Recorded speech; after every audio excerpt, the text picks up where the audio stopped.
Olá, sejam bem-vindos. Em um dos vídeos anteriores, eu falei sobre a comunicação não verbal, onde vimos a importância da linguagem corporal, da voz e da palavra. Para quem não teve o privilégio de ver esta matéria, eu deixo o link aqui na descrição, vai e consulte para que possas ter contato com a mesma. E para si, que já tiveste o privilégio de vê-la, nunca é demais fazer um refrescamento. Para o vídeo de hoje, eu trouxe uma matéria ligada à comunicação verbal, mas no âmbito dos vícios de linguagem. Já agora eu lhe faço uma pergunta. Tens algum vício de linguagem? Vamos já descobrir isso.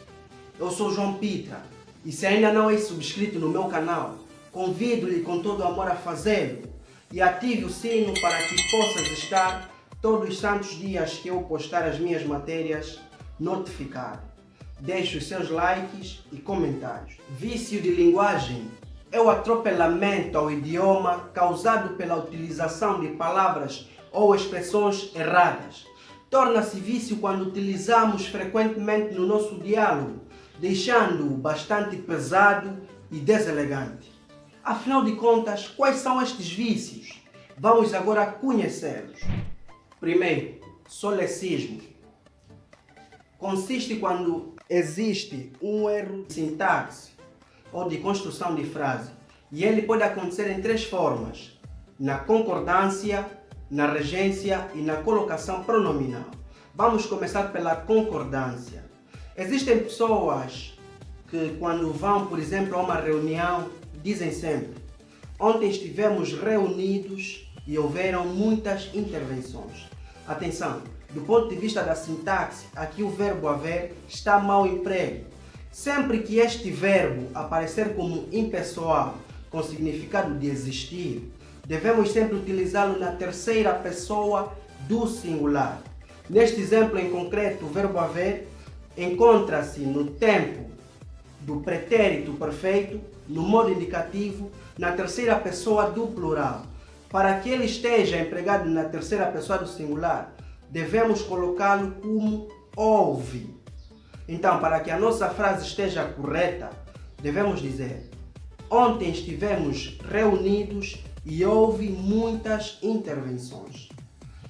Agora vamos partir pela regência.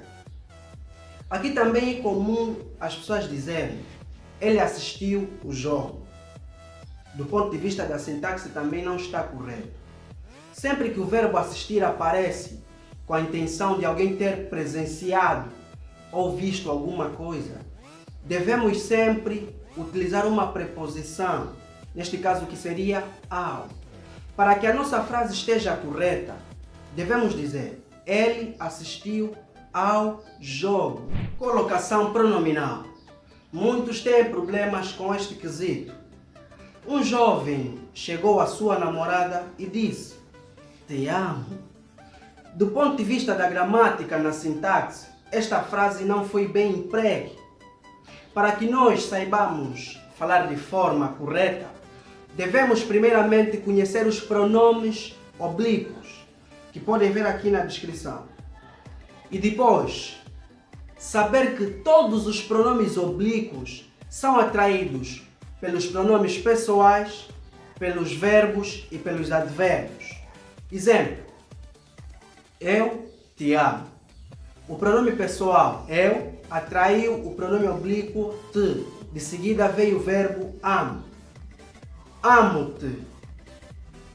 O verbo amo atraiu o pronome oblíquo te. Não te amo. O advérbio de negação não atraiu o pronome oblíquo te. Depois veio o verbo amo. Portanto, está errado quando dizes: eu amo-te, não amo-te, te amo. Segundo, são as bengalas. Estas são expressões que não dizem absolutamente nada, deixam a nossa fala bastante pobre e passam uma mensagem de que nós não temos vocabulário rico. E quais são estas bengalas? Né? Tipo, acho, ok, entendeu? Certo. Yeah. Estas expressões são desnecessárias. Um exemplo: Eu tipo, se não fosse a prova que fizemos hoje, a minha média daria negativa. Um outro exemplo. Eu acho que para a segunda pergunta, eu coloquei Aristóteles. Acho. Um outro exemplo. Bem, nós já estamos aqui no campo de futebol, e os jogadores ainda não apareceram e tipo que não terá jogo. Viste como é que a minha comunicação esteve deselegante? Terceiro, estrangeirismo. É quando fazemos o uso de linguagens estrangeiras. Exemplo, o nosso briefing será hoje às 9 em ponto. Era mais fácil dizeres, a nossa reunião será hoje às 9 em ponto. Outro exemplo, o nosso target estará na juventude.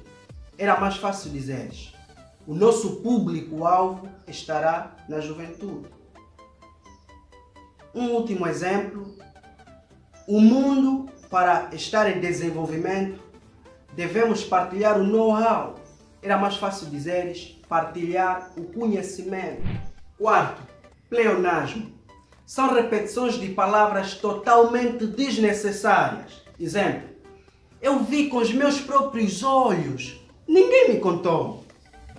Este exemplo, do ponto de vista de textos poéticos, ainda pode ser admissível, mas numa linguagem cuidada como é a nossa, claro que não, porque ver já é com os próprios olhos.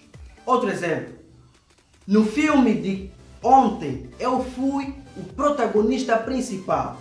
Meu mano, se foste o protagonista é porque já és o principal. Outro exemplo, eu tenho a certeza absoluta que te amo.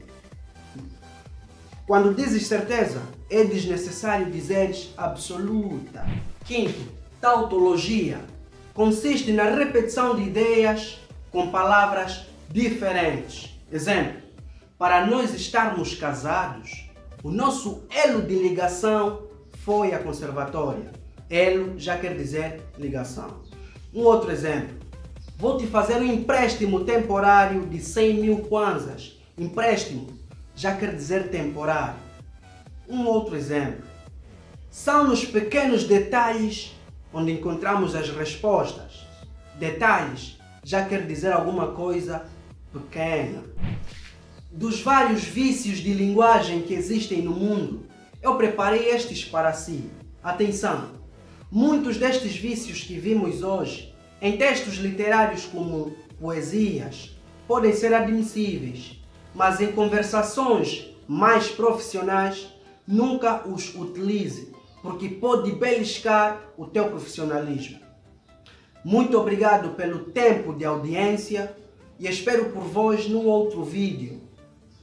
Sejam sempre do bem.